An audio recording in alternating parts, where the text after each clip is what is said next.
The 3-week-old lion cubs were discovered whimpering in their enclosure corner by keeper Sarah Jenkins, their bodies cold and trembling.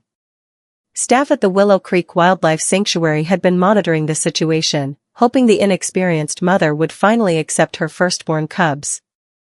That morning made it clear the lioness had abandoned them completely. With the cubs' survival hanging in the balance, the sanctuary's director made the difficult decision to remove them for hand-rearing, knowing the required 24-hour care would strain their already understaffed facility. Dr. Mitchell, the sanctuary's veterinarian, examined the smallest cub grimly, its eyes not yet open. "They won't make it through the night without constant warmth and feeding," he stated. "Their body temperatures are dangerously low." Sarah cradled the smallest cub against her chest. "I'll take them home," she said. "I can set up the incubator in my spare room." What Sarah didn't mention was her unusual household companion. Callie, a 3-year-old calico cat with striking amber eyes, had shown remarkable maternal instincts despite never having kittens. Sarah had rescued Callie from a storm drain 2 years earlier, and the cat had since displayed an uncanny ability to care for any injured or orphaned animal Sarah brought home, from baby squirrels to a fox kit the previous spring. That evening, as Sarah prepared formula for the cubs' midnight feeding, she noticed Callie perched on the incubator's edge, staring intently at the tiny felines inside. Concerned about potential disease transmission, Sarah gently moved her away several times. But Callie remained persistent. "You can't help with this one, old girl," Sarah murmured, stroking Callie's fur. "These babies need specialized care." By morning, exhausted from the every 2-hour feeding schedule, Sarah had dozed off in the armchair. An unusual sound woke her, a deep, rhythmic purring that didn't match Callie's familiar tone. She opened her eyes to a momentarily speechless sight. Callie had somehow managed to open the incubator and was now curled around all 3 lion cubs, vigorously licking the smallest one as it nursed alongside the others. Sarah's first instinct was immediate separation. Cross-species nursing was virtually unheard of, and the potential risks were significant. She reached for her phone to call Dr. Mitchell, snapping several photos of the incredible scene first. But something gave her pause. The cubs, which had been lethargic all night, were now active and vocal. The smallest one, given the lowest survival chances, was nursing with unexpected vigor. When Dr. Mitchell arrived 30 minutes later, his professional caution quickly gave way to amazement. "I wouldn't believe it if I wasn't seeing it," he said, examining the cubs carefully while Callie watched with protective vigilance. "Their temperatures have normalized, and the little one is showing significantly improved responses. In my 20 years of veterinary medicine, I've never witnessed anything like this." After extensive discussion and research, the sanctuary team made an unprecedented decision. Under careful medical supervision, they would allow Callie to continue nursing and caring for the lion cubs alongside human intervention.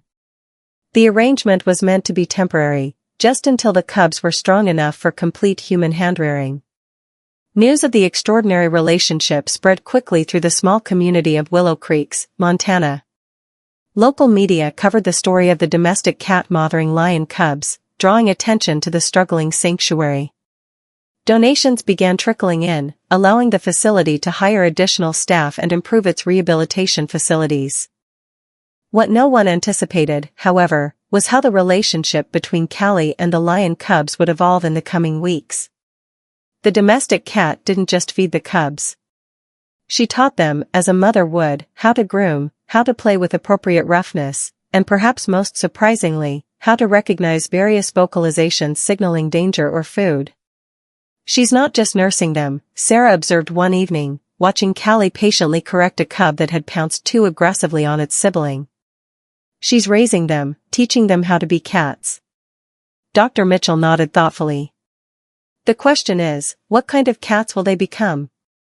Lions raised by a domestic cat. It's completely uncharted territory." 6 months passed, transforming the fragile newborns into robust, energetic cubs. Milo, Zara, and the once smallest Theo grew at an astonishing rate, quickly dwarfing their adoptive calico mother. What didn't change was their devotion to Callie. The domestic cat remained the center of their pride, leading them in play and correcting their behavior with gentle but firm pats of her paw, even as they grew large enough to accidentally knock her over with enthusiastic greetings. The sanctuary constructed a special enclosure that allowed the unusual family to remain together while giving the growing cubs the space they needed. Researchers from major universities requested permission to observe and document this unprecedented relationship, turning the small Montana sanctuary into an unexpected hub for behavioral research. Their development is following normal lion patterns physically, noted Dr. Elena Ramsey, a zoologist from Cornell University who had been observing the cubs for 3 months. But behaviorally, they're displaying a fascinating hybrid of wild lion and domestic cat traits. The cubs exhibited typical lion social structures, with Zara emerging as the clear leader despite being female, unusual in lion dynamics, but reflecting Callie's influence as a female authority figure. They vocalized like lions, but also displayed domestic cat behaviors, kneading when content, meowing for attention rather than just roaring, and showing a surprising preference for climbing that most lions don't typically exhibit. Most remarkably, they remained gentle with Callie and their human caretakers despite their growing strength. When Milo accidentally scratched Sarah during a particularly rowdy play session, Callie hissed sharply, and the young lion immediately backed down, appearing contrite as he licked Sarah's hand, a gesture never documented in wild lions. They understand they're different from her, Dr. Mitchell observed during a routine health check. Watch how careful Theo is when he grooms her. It's as if he knows his tongue is rougher, his strength greater. There's an awareness there that defies conventional understanding of how predators develop. As the cubs approached their first birthday, the sanctuary faced a difficult decision. Standard protocol dictated that the lions should begin transitioning to a more natural environment with less human contact and more emphasis on developing wild behaviors. Normally, this would mean separating them from Callie, a prospect that troubled everyone involved. Separating them could be traumatic, Sarah argued during a tense staff meeting. They formed a family unit. Callie is their mother in every way that matters. But they're not domestic cats, the sanctuary director countered. They're apex predators that will grow to weigh over 400 pounds. We have a responsibility to give them the most natural life possible, which means eventually integrating them with other lions. The debate continued for weeks with experts weighing in from both sides. Some believed the cubs' unusual upbringing had already compromised their ability to ever be truly wild, while others felt they were still young enough to adapt to more natural lion behaviors if transitioned properly. The compromise came from an unexpected source. Dr. Ramsey proposed creating a graduated enclosure system that would allow the cubs increasing independence while still maintaining contact with Callie. The unusual solution was implemented when the lions turned 14 months old. Callie can come and go as she pleases through special cat-sized passages, Sarah explained to a documentary crew. And the lions have their own expansive habitat designed to mimic their natural environment, but they can still see and interact with her through protected contact points. The arrangement worked better than anyone anticipated. The lions began developing more typical lion behaviors in their naturalistic environment while still maintaining their special bond with Callie, who visited them daily. The calico would sit regally at the interface between the habitats, grooming her enormous kittens through the protective barrier as they rumbled with contentment. We're seeing the emergence of their lion instincts, Dr. Ramsey noted. They're practicing stalking, coordinating as a hunting unit. All behaviors they would normally learn from adult lions. Yet, they've retained that gentleness, that recognition of smaller creatures as family rather than prey that Callie taught them. As the cubs approached their second birthdays, however, an unexpected opportunity arose that would test the bonds of this unconventional family. A wildlife preserve in South Africa had expressed interest in the uniquely socialized lions for their groundbreaking rehabilitation program where orphaned wild lion cubs were prepared for eventual release. The proposition from the Taba Wildlife Reserve created passionate debate among the sanctuary staff. The South African preserve spanned thousands of acres where rehabilitated lions could roam freely in their native habitat. For most rescued lions, it represented the ideal outcome, a chance at a life that most closely resembled what nature intended.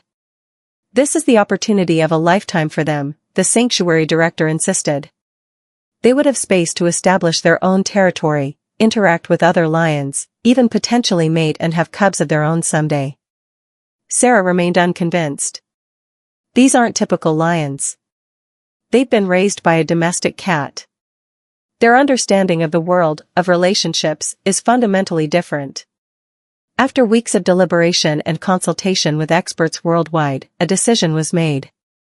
Milo, Zara, and Theo would be transported to South Africa, but with unprecedented conditions. Sarah would accompany them for a 6-month transition period, and remarkably, so would Callie. It's unorthodox, admitted Dr. Inosi, the head veterinarian at Thabo, speaking via video conference. But these lions are already unorthodox. If we truly want to understand if domestic-raised lions can successfully integrate into a more natural environment, we need to respect the bond they formed and gradually transition them, not sever connections abruptly. The journey to South Africa in climate-controlled transport was stressful for everyone involved, particularly for Callie, who had never traveled further than the local vet clinic. Upon arrival, the lions and their unusual mother were settled into a spacious acclimation enclosure on the edge of the reserve. For the first week, they remained together, giving them time to adjust to the new sounds, smells, and rhythms of the African savanna. They're constantly alert, Sarah noted in her journal. Ears swiveling toward unfamiliar animal calls, nostrils flaring at the scent of other lions in the distance. Callie seems both anxious and strangely at home, as if some ancestral memory of Africa lives in her domestic cat DNA.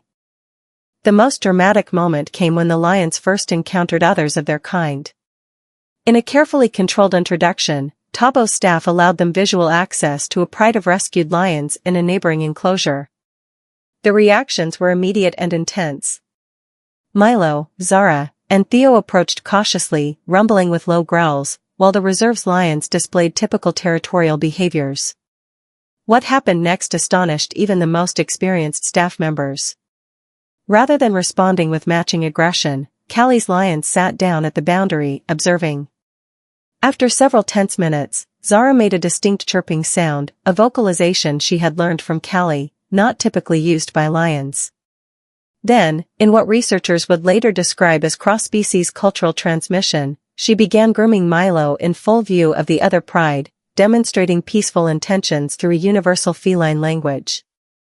Over the following months, integration proceeded with remarkable success.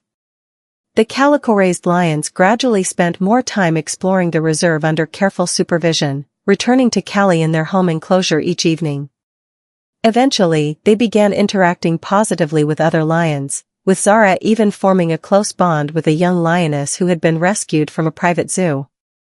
The most shocking development came 8 months after their arrival. Sarah woke one morning to find Callie missing from their shared quarters. Frantic searching led to an astonishing discovery. The small calico cat had somehow managed to slip through the fencing and was found nestled between Milo and Theo in the main reserve area, apparently having spent the night under the stars with her grown cubs.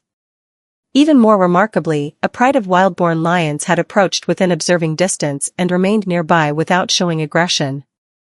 It was as if they recognized something unusual but worthy of respect in this unconventional family. What we're witnessing defies everything we thought we knew about interspecies relationships, Dr. Inosi told a National Geographic crew that had arrived to document the phenomenon. These lions, raised with love by a domestic cat, are now teaching wild-born lions new patterns of interaction. They're ambassadors between worlds we thought were permanently separated.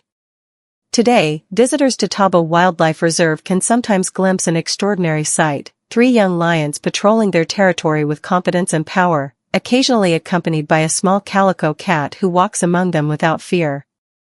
Against all odds and expectations, the unlikely family remains together, transformed by their journey, but unbroken in their bond.